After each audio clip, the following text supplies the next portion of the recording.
telepon bimbit, television, radio, microwave, kamera keselamatan CCTV.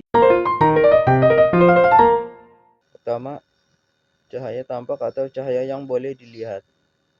Dapat dikesan oleh mata manusia, mempunyai spektrum warna dari merah,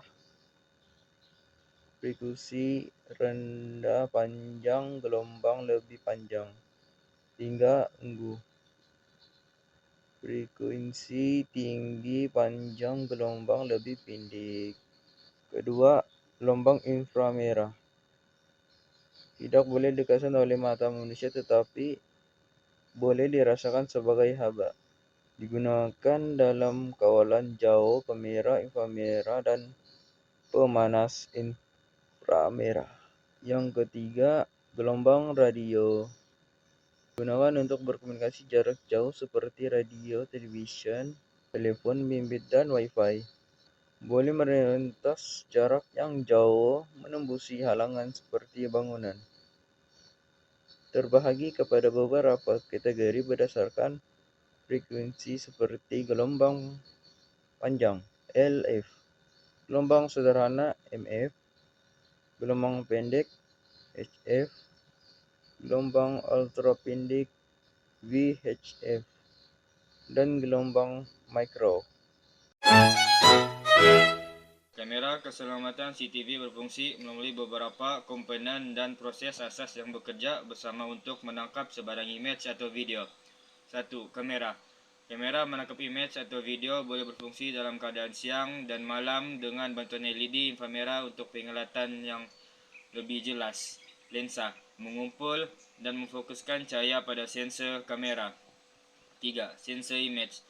Terdapat dua jenis utama CCD, Change Coupled Device dan CMOS, Complementary Metal Oxide Semiconductor. Menukar cahaya yang difokuskan oleh lensa kepada isyarat elektrik. Peralatan video digital DVR merekam video rangkaian NVR. DVR digunakan untuk kamera analog, manakala NVR digunakan untuk kamera IP digital. Merekod dan menyimpan video yang ditangkap oleh kamera. 4. Monitor digunakan untuk menetapkan video yang direkam. Memaparkan. 5. Kabel. Kabel kuasa dan kabel data seperti kabel koaksial untuk kamera analog atau kabel internet untuk kamera IP. Kamera keselamatan CCTV berfungsi melalui beberapa komponen dan proses asas yang bekerja bersama untuk menangkap, menyimpan, dan memaparkan image atau video. Komponen utama kamera menangkap image atau video boleh berfungsi dalam keadaan siang atau malam dengan bantuan LED inframerah. Lensa mengumpul dan memfokuskan cahaya pada sensor kamera sama ada siang atau malam. Sensor image terdapat dua jenis utama, CCD, Change Coupled Device, dan CMOS, Complementary Metal Oxide Semiconductor. Menukar cahaya yang difokuskan dari lensa kepada isyarat elektrik. 4.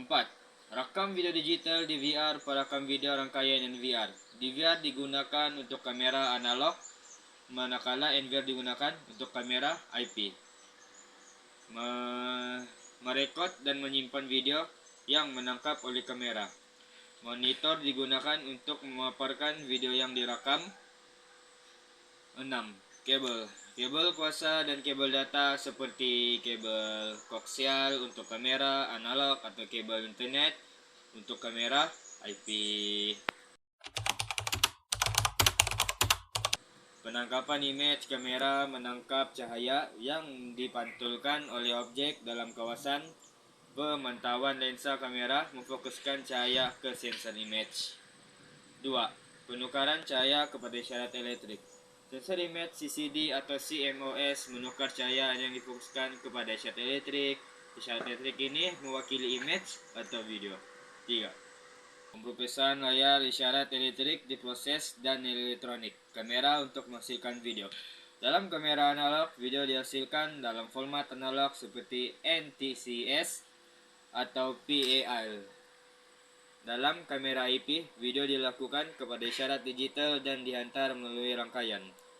Pengantaran isyarat Isyarat video diantar melalui kabel data ke perakam atau terus ke monitor untuk paparan langsung. Untuk kamera IP, isyarat-isyarat video diantar melalui rangkaian internal. Penyimpanan video yang direkam disimpan dalam DVR atau NVR.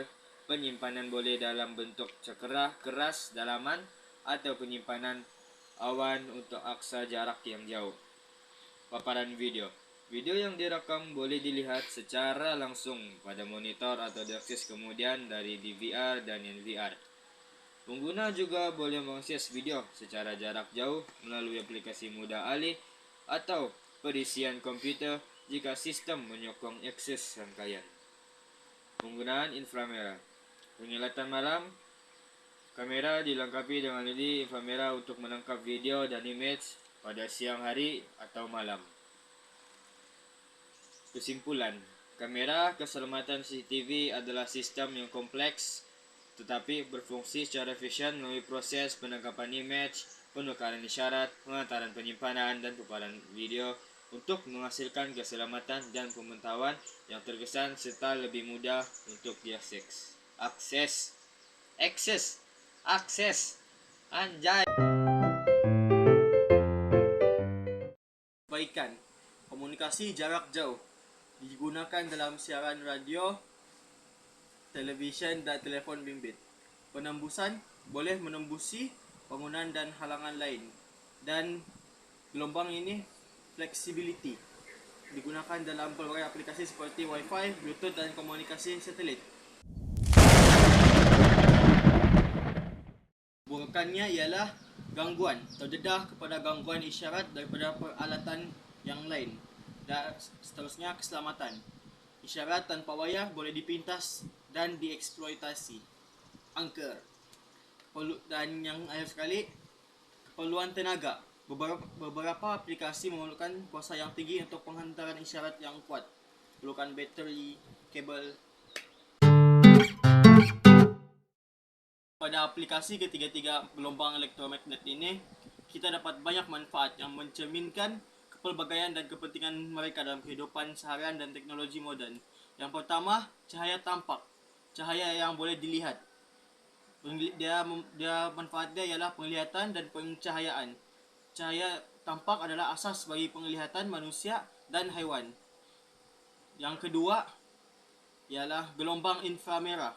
Gelombang inframerah membantu manusia kita apabila waktu malam, membantu penglihatan waktu malam dan keselamatan.